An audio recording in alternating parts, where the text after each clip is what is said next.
Good morning. Chris Ohl, Wake Forest School of Medicine, Infectious Diseases, with the COVID update and answering COVID questions that people have submitted. The first, happy summer, 4th of July, right around the weekend corner. Be safe and have fun. COVID-wise, for the holiday, we're doing okay. Our cases are slowly coming down from the BA 2.12.1 wavelet that we had in May and throughout June, first part of June anyway.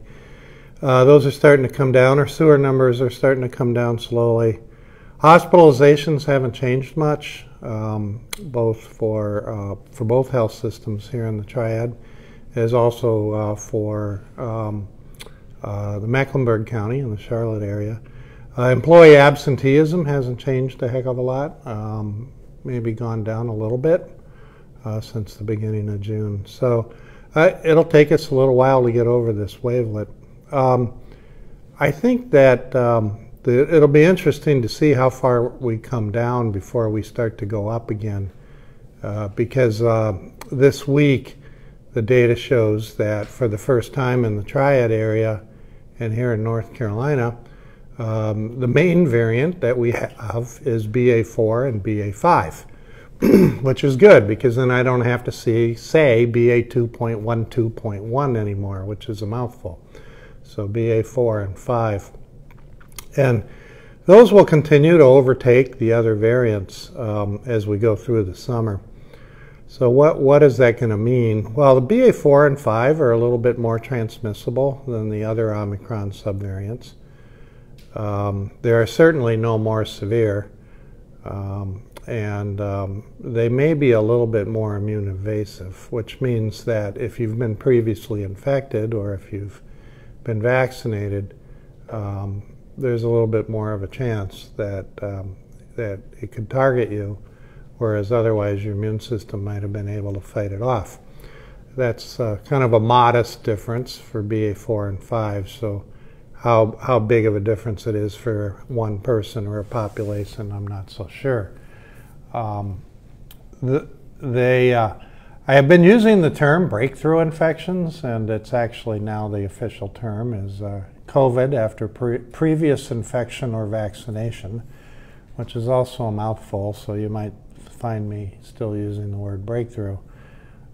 Technically, they're not breakthroughs because it's not like they push themselves through previous immunity, but it's more like you're going to continue to get these viruses from time to time, even though you've had them before. And we've seen that with coronaviruses. Fortunately, when that happens, the vast majority of the time, it's a simple cold or no symptoms at all, and pretty easy to get over.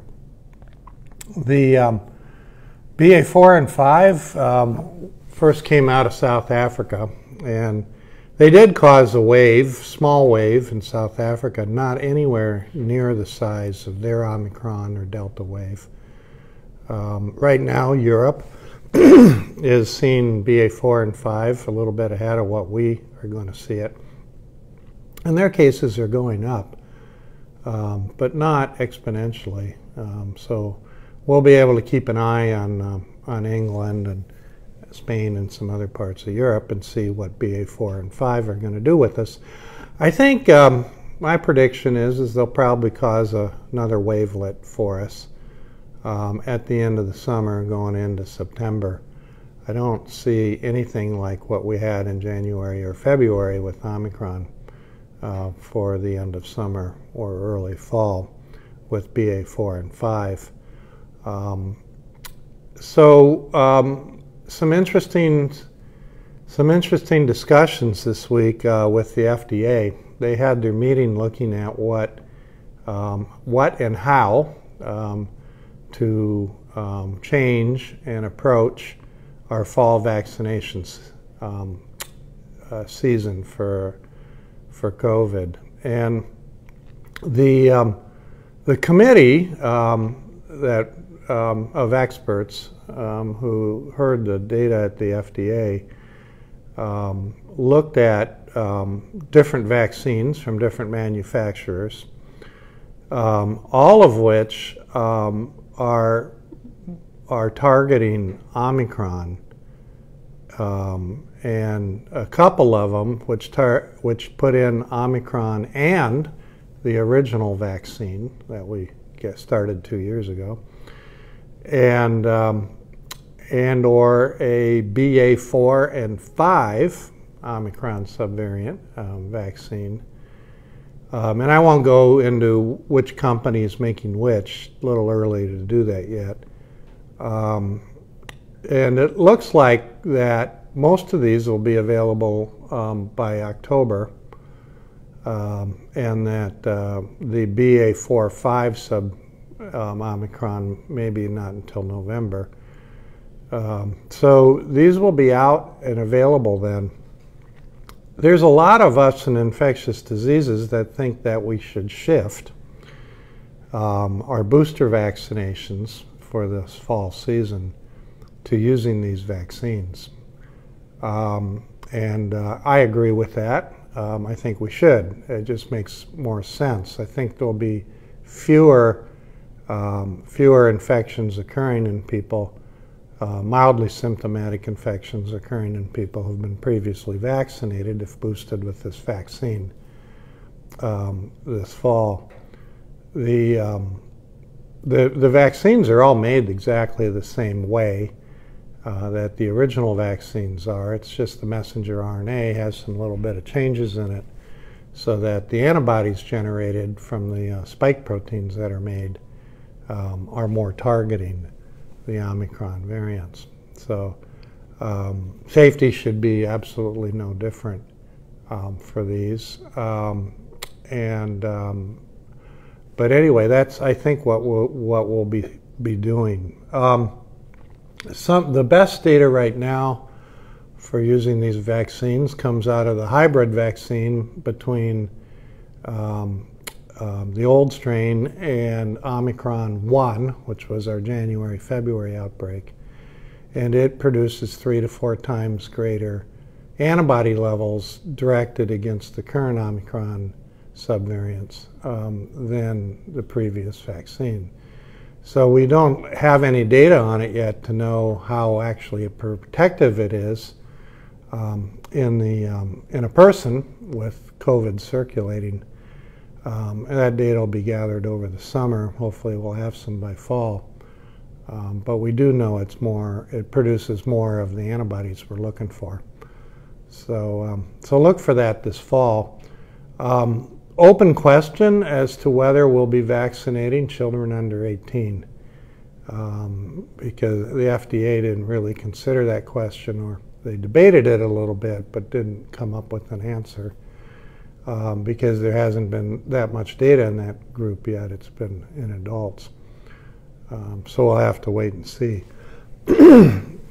We have now got about a week or so under our belt for immunizing kids from 6 months through the age of 4, and it seems to be going well. Turnout is pretty good. Could be better. I would not call it robust, but you know, it's summertime. A lot of people are on vacation and such, and so we'll see how the summer goes. Just to reiterate what I talked about last week, I do recommend that kids between those ages, 6 months and 4 years, do get vaccinated. There'll be 2 shots. There is an interval between those shots, between, depending which vaccine you're talking about, 3 or 4 weeks and 8 weeks. My suggestion is to wait 8 weeks between the shots for the following reasons. Data from Canada and other areas show that 8 weeks, they seem to work better. The immunity that's generated from that is a little bit more long-lasting. The other thing is side effects are less, and that includes fever and soreness.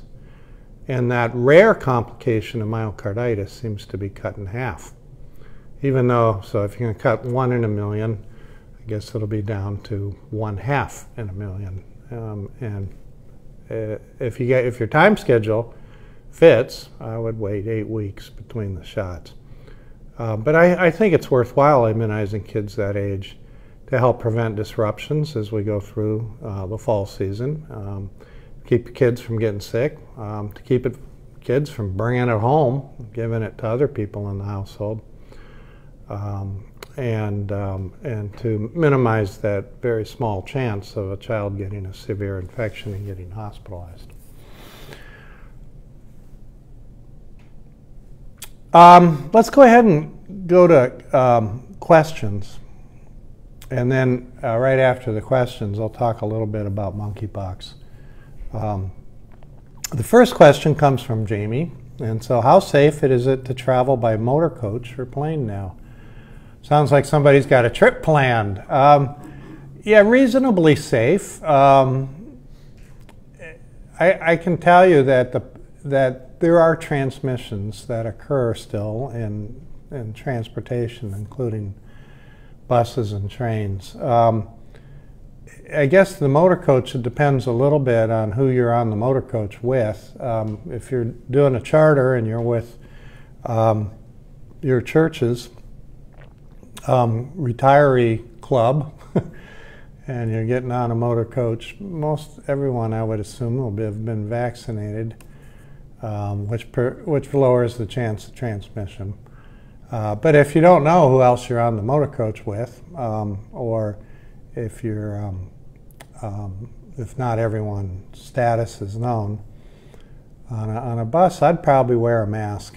I'd take it off to eat and chat and things like that, but I would wear a mask, and that reduces your risk considerably. On a plane, what I do is I wear a mask for when I'm in that crowded airport boarding area, which is pure chaos this summer. If you haven't traveled yet, get ready.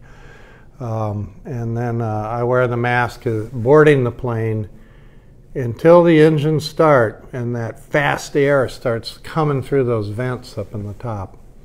And then I'm a lot more comfortable taking my mask off, because that's all HEPA filtered and clean air. Transmission should be less during that time. But you know, I think it's okay to travel. Now, if you're severely immunocompromised or having a lot of underlying health problems right now, I definitely would wear a mask while on public transportation, and I would wear a surgical mask or an N95. Lee asks, how much immunity does recover from a recent BA2 or BA2.12.1? You made me say it again, that mouthful. Infection protect against the new incoming variants BA4 and 5.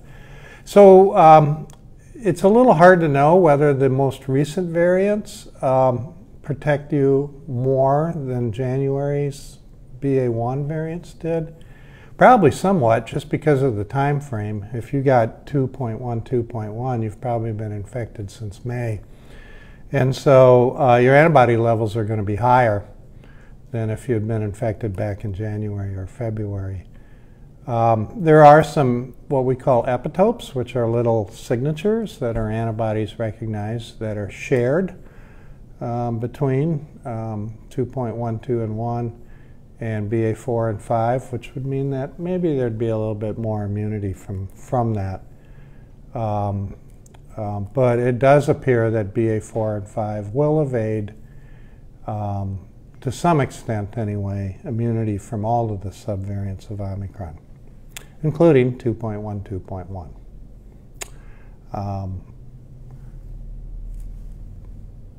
If you had Moderna for 3 shots, asked Susan, should people change up to a different brand as Pfizer for the 4th one, or stick with the same one?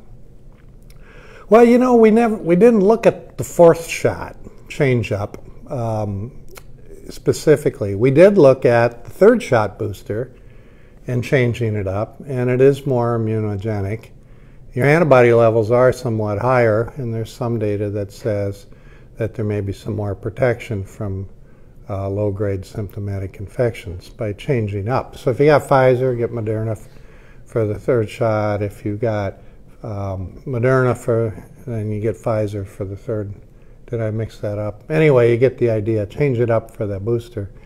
So if you got the same 3 for the first 3 shots, you know, I would probably switch, just going off and surmising from the data from the 3rd shot, switch, and switch for the 4th one. But if you go down to the vaccination center and Walgreens says, sorry, we only have Moderna today, then that's fine. I'd get that.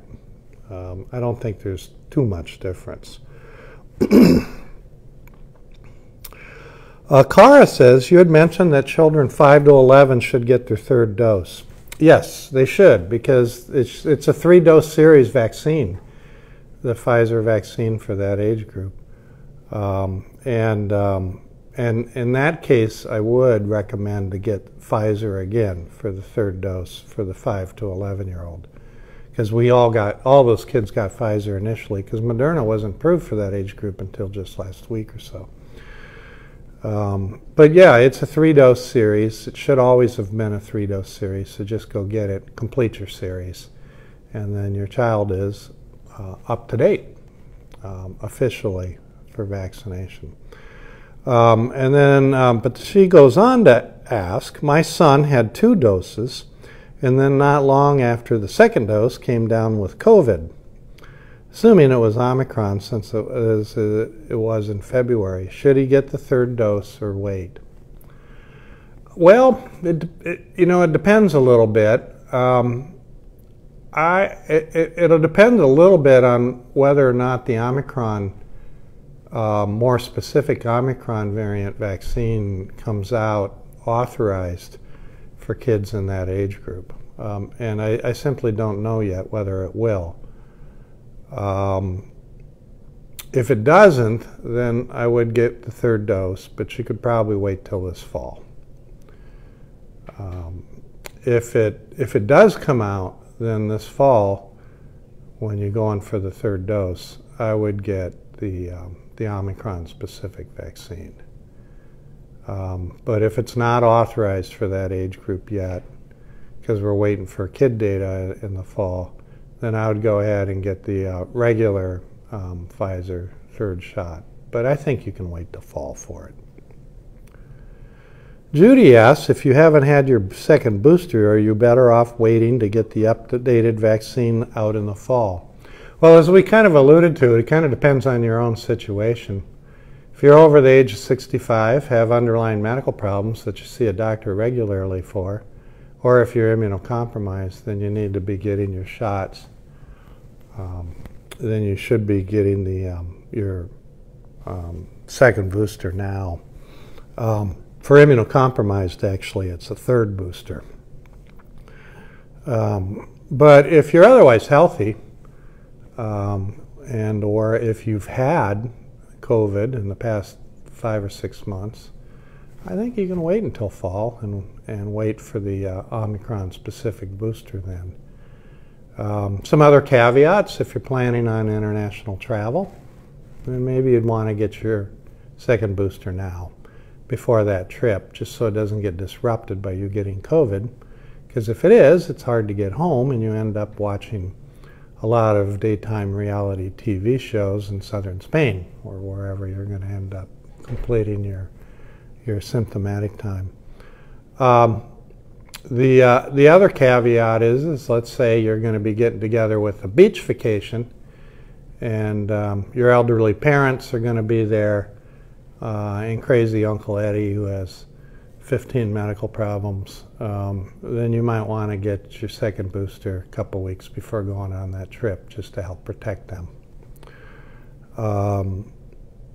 So it's a little bit on your own situation, and feel free to discuss that with your doctor. But if you're completely healthy and you don't have any international travel or crazy Uncle Eddie's not coming to the beach with you, then I think you can wait until fall. Pam asks, both Pfizer and Moderna have different doses of messenger RNA in their vaccines. Is this messenger RNA literally the same ingredient,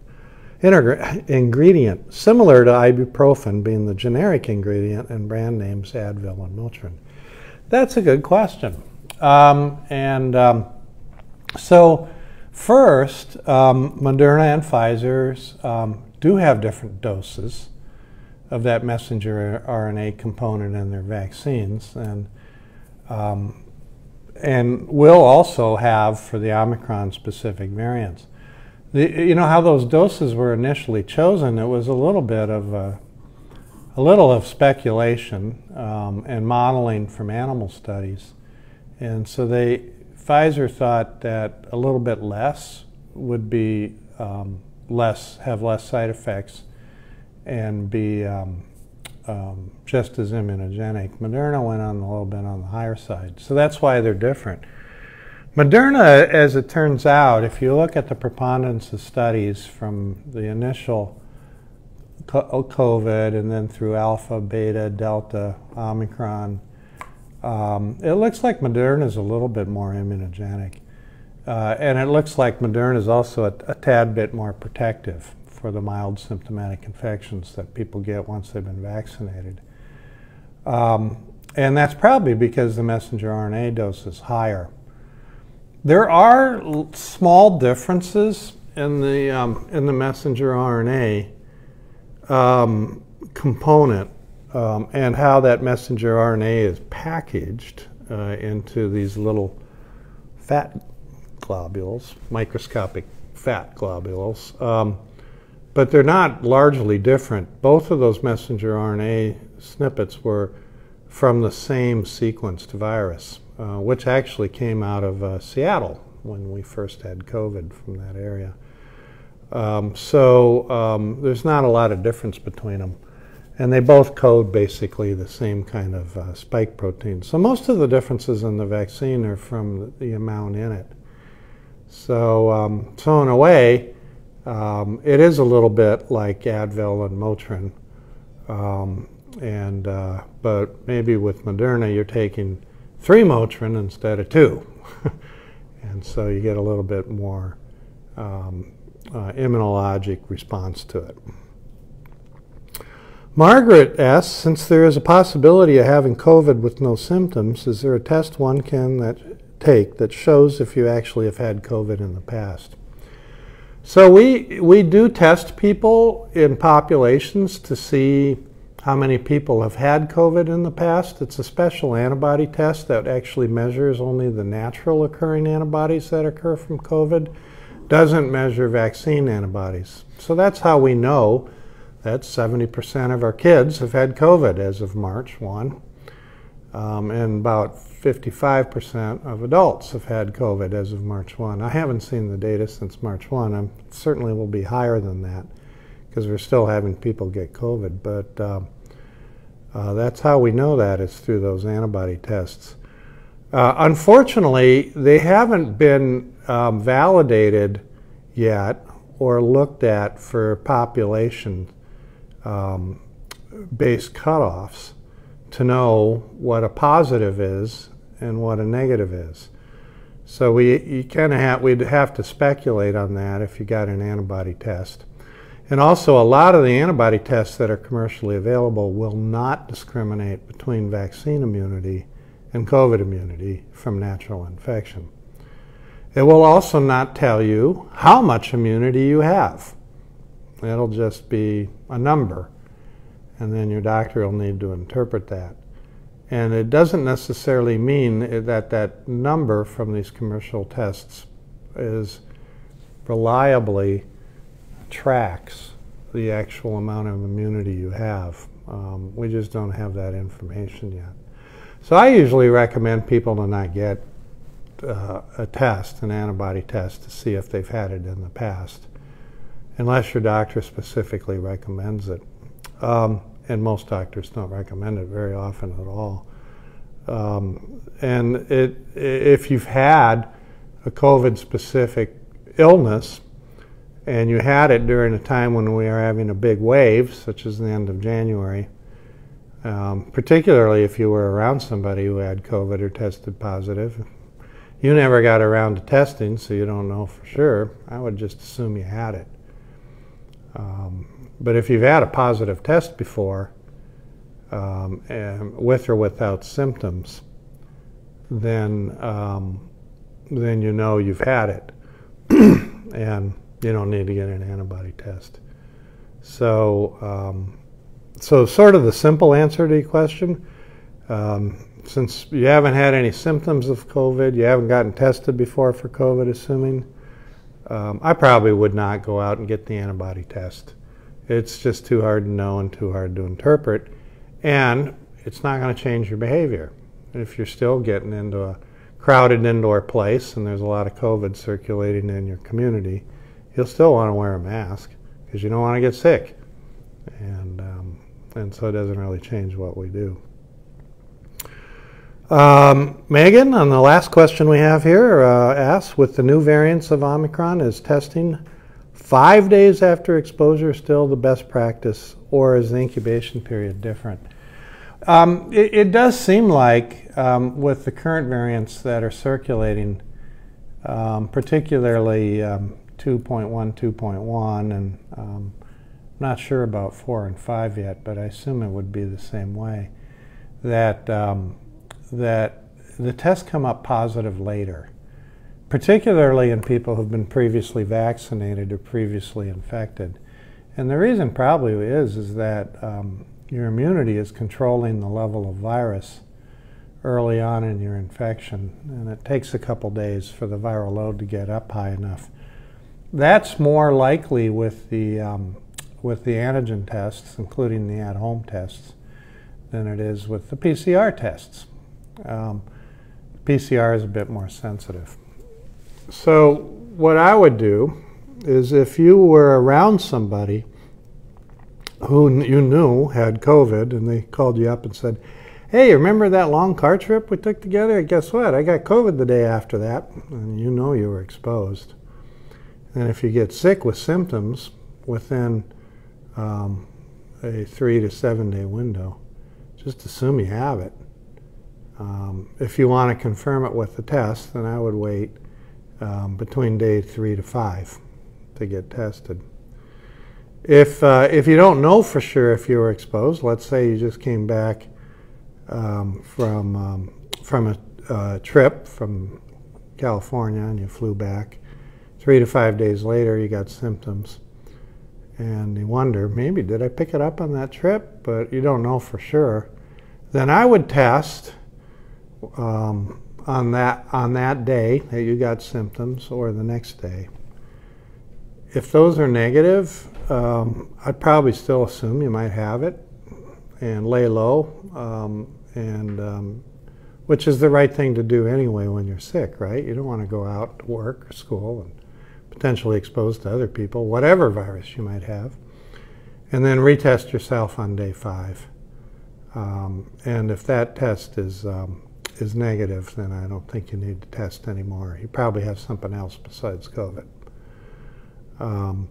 If you do have COVID, then you need to isolate for 5 days from the onset of symptoms. So if you're testing on day 5, you're only going to have 1 more day of isolation. And then after that, you can go out and about and do things wearing a mask. You may not want to go for that second 5 days. You may not want to visit people who are immunocompromised or vulnerable. And you may not want to travel. In fact, the CDC says don't travel during that time. And wear a mask when you're indoors around other people. So it's a good question. So, question? And one more on Facebook. Matt was asking if you have any experience with Evusheld. Matt, do I have any experience with Febvisal? Personally, no, because the people who use that are largely hematologists, oncologists, and transplant docs. These are the groups of people where Febvisal makes the most sense. There may be some other people who are highly vulnerable to other illness or to COVID illness, where it might help. Unfortunately, Febvisal, as time goes on, isn't quite as specific for the new subvariants. In fact, I haven't seen any data on BA4 and 5. That doesn't mean there isn't any. I just don't remember seeing it for Evusheld. But you know, as the virus mutates more, so Evusheld was made up back before Omicron, and that's the monoclonal antibody. During the Omicron wave, it still seemed like the Evusheld was being pretty protective, but it had lost a little bit. But the people who are getting infections didn't seem to be getting as sick. So if you're in one of those heavily immunocompromised groups, then I would talk to your doctor who manages your immunocompromising condition and see if they recommend Evusheld. Knowing that BA4 and 5, which is going to be our predominant variant now from here on out, we don't know yet how well it works against it. Now, if you don't have one of those heavily immunocompromising conditions, then I really don't think there's any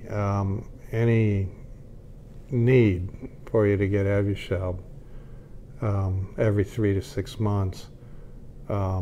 Rather, so that there's a group of people who want Evusheld instead of getting the vaccine, which just doesn't make sense because the vaccine is so much better, the longevity is so much better, and the match for Omicron variants is, I think, probably better. So if you haven't been vaccinated and you want to use Evusheld for your protection instead of vaccine, I don't think that's such a good idea. Any other questions? Nope. One thing I didn't mention last week, for those of you who remember the mosquito conversations about mosquitoes in the yards, and I was saying that periodic spraying doesn't really work that well. It gets rid of the mosquitoes for a couple, 3 days, and then the new ones come out. But it also kills all the good bugs that your garden needs. And then I was saying that, you know, we talked about insect repellents, but citronella candles, they make nice atmosphere, but they really don't get rid of mosquitoes. The one thing I didn't talk about is to really the best way to mosquito-proof your house in the summer months is to get rid of standing water, because this is where they breed. So they lay their eggs in water, and then the larvae are in there. If you've ever seen mosquito larvae, it kind of looks like if you've seen the movie Little Mermaid, Disney's Little Mermaid, and Ursula's poor unfortunate little souls, those little guys. That's what a mosquito larva looks like. And so you see it in the water sitting around your house. So drain that water, turn over the flower pot, you know, any toys that are hanging outside that might accumulate rainwater, bring them in. Get rid of that water, because they can breed even a bottle cap's worth of water. They don't need a lot. If you have water features around your house, you know, like a little koi pond, koi will actually eat mosquito larvae, so having fish in there help if you can keep the birds out of it. And then, or you can put larvicide in the water, and that kills the mosquito larvae. And you can buy that at any of the home improvement stores. You also need to think a little bit about your gutters, particularly the lower gutters. They accumulate water, and mosquito can breed in there. But the main mosquito that we have here in the summer months is the Aedes mosquito, and they'll only fly 200 feet from where they're born. So if you can get rid of all the breeding places from around your house, you're going to largely protect your house from having mosquitoes. There'll still be some of the other species that fly further, but it'll be much better. So with that, I'm going to talk a little bit again on the 21st of July. I think that was the date. Oh yeah, I was going to talk about monkeypox, sorry. So where are we at with monkeypox? Case numbers are slowly going up. They're likely underreported. Here in North Carolina, we've had 2 both of which towards the southwestern part of our state. And there'll be more, so may already be more. The numbers aren't going up quickly, incredibly quickly, and they're still almost all of them are in men who have sex with other men and in that community. There's only been one death in the entire world from this outbreak, and Europe's had a lot more cases of it than we have. So CDC just put out a little bit of a change for vaccination strategy, whereas we were using basically a smallpox type vaccine that is the newer variety of it that came up when we were worried about biowarfare with smallpox. And then that vaccine is licensed for monkeypox. And so initially we were using that vaccine to protect anyone who was a close contact.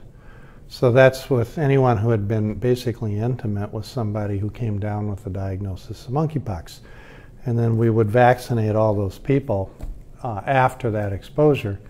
And you have up to 2 weeks to do that because the incubation period is kind of long. It's around 14 days average. And that was our strategy. Now we're also including vaccinating people in the same social group. So let's say you have a group of people who party together, go to raves together, and are intimate together. And these groups can get fairly large, and you identify one case in that group, then we're going to go ahead and vaccinate all the other people in that social group, even though they say, well, you know, technically I wasn't in contact with anyone. It's like, well, hang out together, so we're going to vaccinate you. So that's a little bit of a change. I'm still not overly concerned about it. There is a small chance that monkeypox could enter into our sexually transmitted disease repertoire in addition to other STDs. But I think that's more likely than not it will not. All right, now let's talk about when our next update will be. 21st of July. Dr. Ohl's going on a break for 2 weeks. On the 21st, it'll be a good time to come back because we'll know more about BA4 and 5, and we'll also have a pretty good idea what and what significance a late summer wave is going to have for us. So we'll be able to talk about that then, and then we'll also update people on where we're at with vaccines, particularly Novavax's adjuvant protein vaccine, which is not a messenger RNA vaccine, which should be approved somewhere in the early part of July. So have a great summer, have a happy 4th of July, and I'll see you on the 21st.